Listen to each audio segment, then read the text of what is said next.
I'd wanted to make a film for a while, but I felt that I needed something to sort of push me into that direction. I'd sort of dipped my toe in it, and I'd worked with film, so I felt like it was a place I was sort of heading to. But narrative film was something unfamiliar to me, and I just didn't know how to quite take that next step. And what really pushed me into that next step was actually the confidence of somebody else. So in my case, luckily, it was Anthony Minghella who said, I really think you should make a film, and actually let's just do it, and I'll produce it, you make it. And therefore, it couldn't have been more of a golden ticket in a way. And so that's really why I sort of had that confidence to push forward. But it really was somebody saying to me, the sort of, simple as you can do it. And from that point, I came forward. I mean, I've only made a short film, so I might fall on my face with a feature, so it might be a bit too early. Yeah, the film really that influenced me, or was a turning point for me, was a Cassavetes film, A Woman Under the Influence. I saw that at the Scala cinema in a long time ago.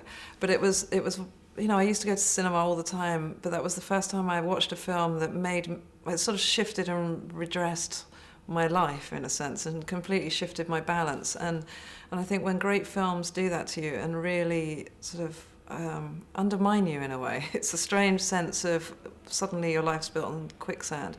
And for film to have that power over you is quite an extraordinary feeling. And after that film, I came out with such complex different feelings and emotions, but I think it was also the first time I saw a style of filmmaking which really sort of, attracted me into the idea of making a film. But again, that was probably 15 years ago, and it took me this long to get around to entering into the world.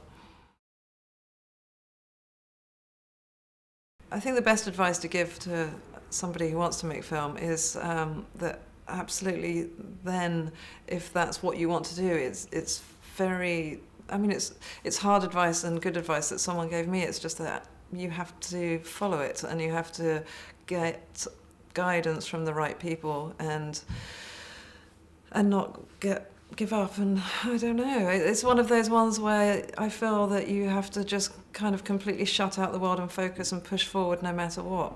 And someone said to me, it sounds apocryphal, but someone did say to me, don't take a good job, because if you take a good job, you'll get comfortable and you won't follow your ideas, your dreams.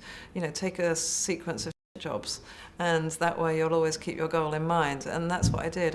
Nightclubs, bars, everything. And it is a way of keeping you focused, because you're so utterly miserable that you have to focus on a way of getting out, but you're earning money so that you can keep that dream going.